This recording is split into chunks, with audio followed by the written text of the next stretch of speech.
Varahi silks వారి grand festive celebrations పొందండి 10,000 రూపాయలు ఆపై కొనుగోలుపై బంగారు నాణెం ఉచితంగా. అందరికీ నమస్కారం and welcome to Suman TV. Mana Shankara Varaprasad garu megastar film అంటే ఎవరు వెయిట్ చేయరు చెప్పండి. ఇందులో వెంకటేష్ గారు కూడా ఉండడం ఒక పెద్ద యాడెడ్ ప్లస్ పాయింట్. ఈ ఇద్దరు నటించిన సినిమా ఎలా ఉంది మాట్లాడదాం. మొన్ననే మనకు తెలుసు రాజా సాబ్ ఫిల్మ్ ని చీల్చి చెంగాడి ఉతికారేస్తారు సీనియర్ జర్నలిస్ట్ ప్రభు గారు. చాలా అపారమైన అనుభవం అయింది ఇండస్ట్రీలో. Prabhu garu, welcome once again to our conversation. Thank you. ఏంటి సార్, మనశంకర వరప్రసాద్ గారు ఎలా ఉన్నారు? బాగున్నారు. Sheer entertainer. The purpose of a film is to entertain the people అనుకుంటే ఆడియన్స్ ఒక 2.5 గంటల సేపు చక్కగా ఎంటర్టైన్ చేయటమే సినిమా లక్ష్యం అనుకుంటే మాత్రం ఆ లక్ష్యాన్ని పర్ఫెక్ట్ గా రీచ్ అయినటువంటి సినిమాగా చెప్పుకోవచ్చు. అవునా? రాజా సాబ్ మీరు రాసిన రివ్యూ తర్వాత అందరూ ఉలిక్కి పడ్డారు. మీరు చెప్పిన మాటలకి అందరూ ఒకసారి ఈసారి ఏం చెప్తారా అని వెయిట్ చేస్తున్నారు. అదే నాకు అర్థం కాలేదు. దాని కింద కామెంట్స్, నేను రాజా సాబ్కి ఇచ్చినటువంటి రివ్యూ కింద కామెంట్స్ లో ప్రతి ఒక్కళ్ళు ఇదే రివ్యూ ఇలాగే చిరంజీవి గారిది మనశంకర వరప్రసాద్ గారు కూడా చెప్పగలరా మీరు అని చెప్పేసి చాలా ఘాట్ అయినటువంటి ఒక 30-40% కామెంట్స్ అవే. చాలా మంది ఒక బాధ్యతగా, ఒక జర్నలిస్ట్ గా, ఒక సినిమా పట్ల ఒక కన్సర్న్ ఉన్నటువంటి జర్నలిస్ట్ గా చాలా చక్కగా మాట్లాడారని అన్నారు. అయితే కొంతమంది ఇలాంటి అభిప్రాయం వ్యక్తం చేశారు. నిజంగా ఒక సినిమా గురించి రివ్యూ గురించి మాట్లాడుతూ ఇంకో సినిమా ప్రస్తావన తేవాల్సినటువంటి అవసరం లేదు. కానీ ఈ సినిమా కన్సర్న్ ఏంటంటే వెంటనే వచ్చిన సినిమాలు, 2 సంక్రాంతి సినిమాలు, ఒకదానికి వచ్చిన రివ్యూల మీద అభిప్రాయం అనేటువంటి దాన్ని వ్యక్తం చేసినప్పుడు దీన్ని కంపేర్ చేస్తూ మీరు మాట్లాడగలరా, మీరు చిరంజీవి గారికి ఫర్ కాబట్టి, చిరంజీవి గారికి క్లోజ్ కాబట్టి చెప్పగలరా మీరు ఆయన సినిమాకు కూడా అనేటువంటి పిచ్చి కామెంట్లు చేస్తున్నారు. That is not right. ఆ సినిమాగా రివ్యూ చేశాను తప్పితే ఆ సినిమాలో ఉన్నటువంటి లోటుపాట్లను వాటిని చర్చించుకొని దాని మీద రివ్యూ చేయడం జరిగింది తప్ప దానికి దీనికి సంబంధం లేదు. అంటే ఇప్పుడు చిరంజీవి గారి సినిమా బాగున్నా కూడా బాగలేదని చెప్పాలా? What do they mean? ఏమనుకుంటున్నారు? అట్లా కాదు కదా. 2 పెద్ద సినిమాలు వెంటనే వచ్చాయి కదా సార్ సంక్రాంతి టైంలో. నాచురల్లీ కంపారిజన్స్ ఇవన్నీ ఉంటాయి, డెఫినెట్ గా ఉంటాయి. ఈ పెద్ద సినిమా గురించి మొన్న మీరు మాట్లాడారు. ఈ సినిమాలో ఒక విషయం చెప్పాలి, చాలా హడావిడి ఏమీ లేకుండా క్వైట్ గా వచ్చిన సినిమా అని చెప్పొచ్చా ఈసారి మనశంకర వరప్రసాద్ గారు? బికాస్ అందరూ వెయిట్ చేశారు ఫ్యాన్స్, బట్ మనకి ఓహో అని పెద్ద సందడ్లు, స్టేట్మెంట్లు లేవు. ఎందుకు ఎలాగంటే ఒక సినిమా ఇండస్ట్రీలో ఒక సినిమా వస్తున్నప్పుడు అందులో అందరు చిరంజీవి గారు లాంటి వ్యక్తి ఇప్పుడు నేను ఓహో బాక్సులు బద్దలు కొట్టేస్తాం, జించేస్తాం అనే స్టేట్మెంట్ అటు దర్శకుడు గానీ, ఇటు హీరో గానీ, లేకపోతే ప్రొడక్షన్ లో గానీ ఎవ్వరూ మాట్లాడేది లేదు. కామ్గా వాళ్ళ పనులు చేసుకున్నారు, సినిమాని కామ్గా రిలీజ్ చేసుకున్నారు, చక్కని రిజల్ట్ ఎంజాయ్ చేసినట్టు ఉంటుంది. కానీ మనం సినిమాకి ముందే చాలా ఎక్కువగా మాట్లాడేసి ఇలా బద్దలు కొట్టేస్తాం, మమ్మల్ని ఎవడరా ఆపేది అని చొక్కాలు చించేసుకొని ఎవరిని ఎవడు ఆపుతాడు? ఇక్కడ ఎవరిని ఎవడు ఆపడు. ఎవడి ప్రోగ్రెస్ వాడిదే, ఎవడి పత్రం వాడిదే. They are the masters of their own fate. Address కూడా ఇచ్చేసేసి, లేదంటే తేడా వస్తే ఇంటికి రండి అని చెప్పేసి అడ్రస్ కూడా ఇచ్చేసేసి మాట్లాడినటువంటి దాని తాలూకు ఏంటంటే మాట్లాడుకుంటాం. సినిమా తీసుకున్నప్పుడు కొంచెం కుర్రోళ్ళు కాబట్టి ఆ యూత్ఫుల్ దీంతో కొంచెం స్టేట్మెంట్ హెవీగా ఇవ్వడం జరుగుతుంది.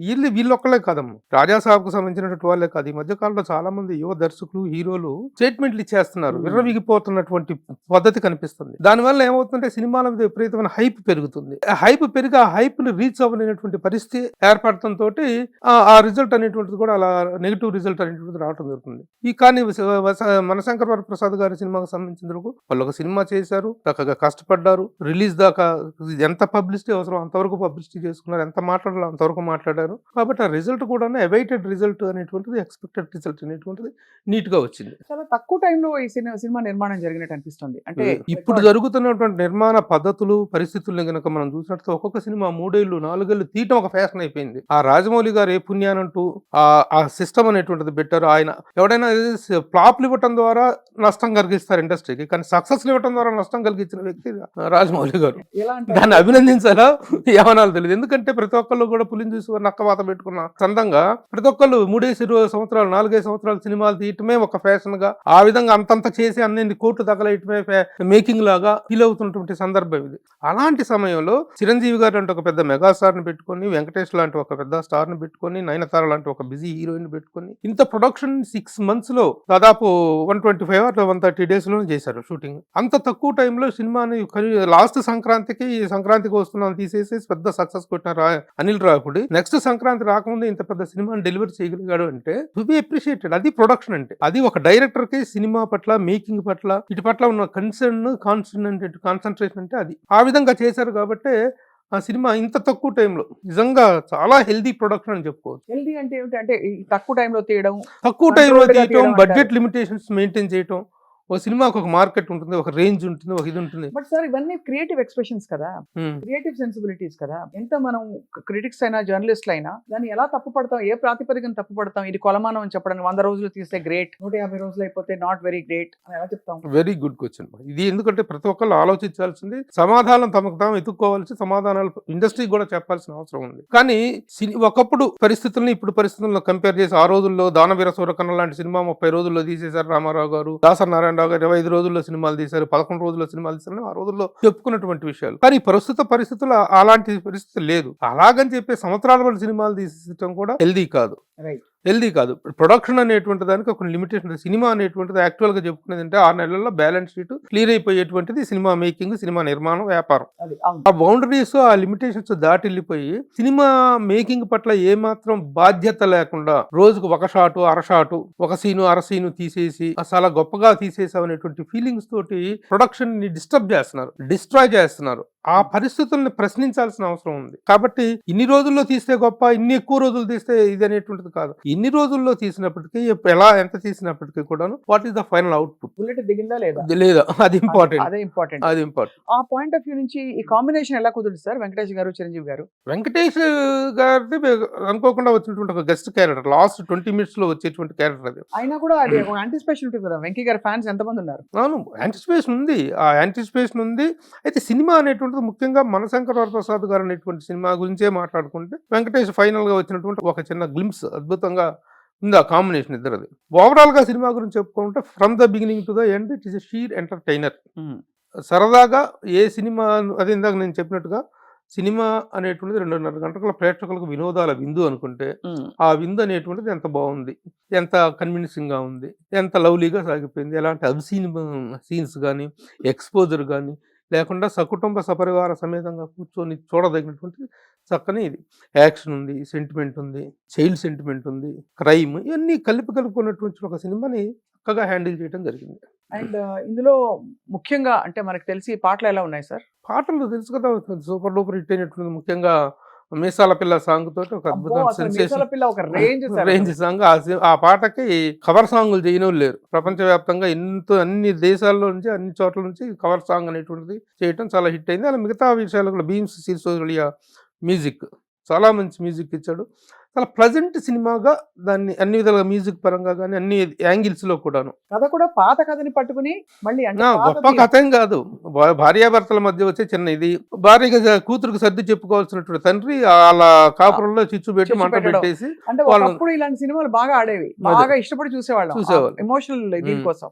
అవును, ఇలాంటి సినిమాలో ఇలాంటి ఒక ఫ్యామిలీ ఎంటర్టైనర్ లో చిరంజీవి అనేటువంటి ఒక మెగాస్టార్ తాలూకు ఇమేజ్ ని ఫిట్ ఇన్ చేయడం చాలా కష్టం. అలాంటి ఒక మెగాస్టార్ తీసుకొచ్చి ఫ్యామిలీలో మీసాల పిల్ల సాంగ్ లో ఆయన బతిని ఆడుకోవటం, తలుపు కొట్టి మొహాన్ తలుపేసేయటం, ఒరే చలిపడుతుందిరా దుప్పటి కప్పడం అని చెప్పి ఆయన పడుకోవటం, ఇవన్నీ మెగాస్టార్ యాక్షన్ ఇమేజ్ కి సంబంధించినటువంటివి కాదు. కానీ ఆయన ఇమేజ్ ని ఈ ఫ్రేమ్ లోకి ఫిట్టింగ్ చేస్తూ స్క్రీన్ రాసుకున్నాడు, చూసారా, స్క్రీన్ ప్లే రాసుకున్నాడు. అది that is to be appreciated. Anil Ravipudi గారికి ఫుల్ మార్క్స్ ఇస్తారు. సెక్యూరిటీ ఆఫీసర్ చిరంజీవి గారు, ఆ సెక్యూరిటీ ఆఫీసర్ ఫ్యామిలీలో ఈ అమ్మాయి ఒక కోటీశ్వరుడు మల్టీమిలియనర్ కూతురు. వాళ్ళిద్దరికి పెళ్లి అవ్వటం అనేటువంటి తండ్రికి ఇష్టం లేదు. ఆ తండ్రి చేసినటువంటి ట్రిక్స్ ఏంటి, ఆ కాపురంలో ఎలా వాళ్ళిద్దరిని విడదీశాడు, ఆ పిల్లలకి వాళ్ళు ఎలా దూరం అయ్యారు, ఆ పిల్లలు మళ్ళీ ఎలా కలిశారు, దిస్ ఈస్ ద అంతే. చివరిలో వెంకటేష్ ఎంట్రీ ఒక అద్భుతం, చాలా చక్కగా వెరీ కన్విన్సింగ్ గా చేశారు. సార్ ఇందులో ఒక విషయం అడగాలి. చిరంజీవి గారు గత ఆల్మోస్ట్ ఒక 5-10 years గా ఆయన కంప్లీట్ గా ట్రాన్స్ఫార్మ్ అయిపోయారు, లీన్ అండ్ ట్రిమ్ అయిపోయారు, యంగ్ గా కనిపిస్తున్నారు. ఏమిటి సార్ సీక్రెట్? సినిమా పట్ల బాధ్యత చెయ్యాలి, కనిపించాలి. సినిమాకి తాను హింస పెట్టుకున్నప్పుడు మాత్రమే. అవునా? ఈ సినిమా గ్యాప్ లో ఒక 1 or 2 months ఏమో కొంచెం రిలాక్స్ అవుతాడేమో, మళ్ళీ సినిమా వస్తుంది, మళ్ళీ క్యారెక్టర్ ఈ క్యారెక్టర్ ఈ గెటప్ని, ఈ మేకోవర్ని డిమాండ్ చేస్తుంది అనుకున్నప్పుడు దానికి తగ్గట్టుగా బాడీ మార్చుకొని తను హింసించుకున్నప్పుడు మాత్రం ఈ మేకోవర్ పాల్పడి 70 ఏళ్ల వయసులో ఆయన మళ్ళీ అంత గ్లామర్గా, అంత ట్రిమ్గా, ఎంత అసలు తిడుతున్నట్టుంది. 70 ఏళ్ళు ఏంటి సార్ అసలు చిరంజీవి గారికి? అంతే కదా, ఎవరు ఒప్పుకోరు, వినరు. 70 అనేది మనకు కొంచెం హార్డ్గా అనిపించే నెంబర్ అయితే కావచ్చు, కానీ but he's work makeover is really fantastic గా తయారయ్యారు. అండ్ ఇప్పుడు కూతురు ప్రొడక్షన్ కాబట్టి ఇది, తను సుష్మిత గారు ఉన్నారు కాబట్టి ఏమైనా డిస్కౌంట్ ఇచ్చుంటారా? గారపాటి సాహును సుష్మిత ప్రొడ్యూసర్స్ ఆ పాయింట్ ఆఫ్ వ్యూలో మేకింగ్ వాల్యూస్ చూస్తే ఇలాంటి ఒక సినిమా చేయటాన్ని వాళ్ళకి ఒక నిజంగా ఛాలెంజ్ జాబ్.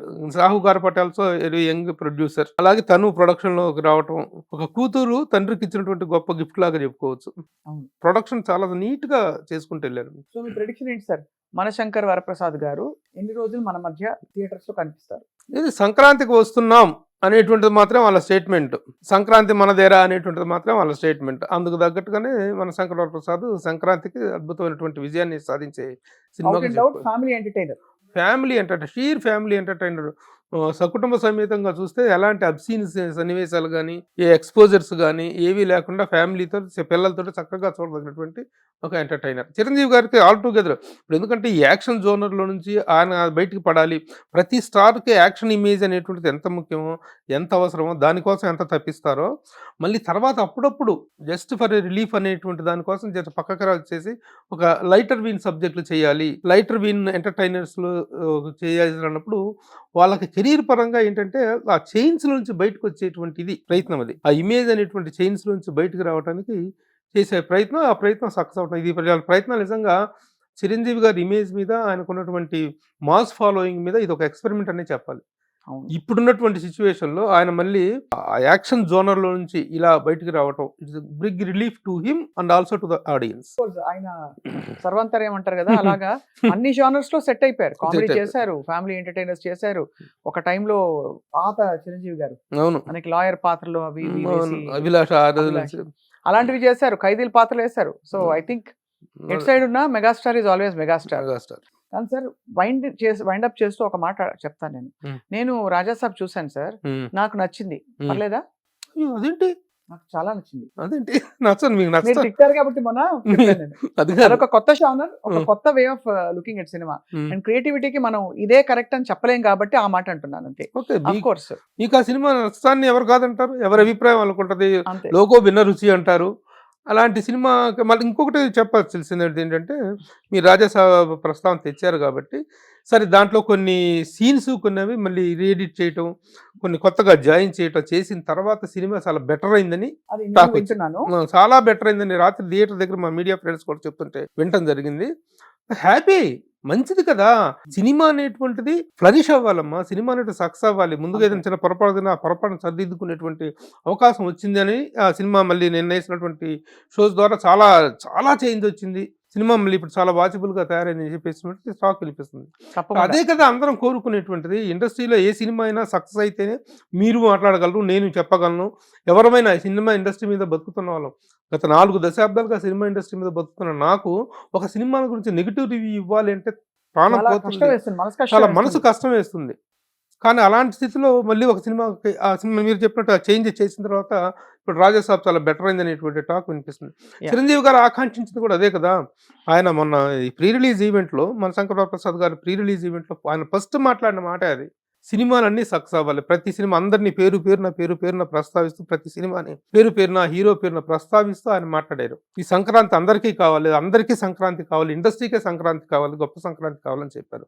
అది అయితే కాదనేది నష్టం, దాన్ని వెల్కమ్ చేద్దాం అందరం కూడా. తప్పకుండా సార్. ఐ థింక్ అదే మనకి జీవితాలు సినిమా కోసం మనం చేస్తున్న ఉద్యోగాలు వదిలేసి 9 to 5 జాబ్ వస్తే జీతం వస్తుంది. ఏం వస్తుందో రాదో తెలియకుండా కూడా ఇండస్ట్రీలో దిగిపోయిన టెక్నీషియన్స్ ఎవరైతే ఉంటారో అంకితం చేసేసి, వాళ్ళందరికీ ఈ సందర్భంగా హ్యాట్స్ ఆఫ్ చెప్పాలి. అలాగే ఈ సినిమాలో మనం ముఖ్యంగా మాట్లాడుతుంది మనశంకర్ వరప్రసాద్ గారి రివ్యూ గురించి కాబట్టి the entire team has to be congratulated. First of all Anil రావిపూడిని వీ హ్యావ్ టు అప్రిషియేట్.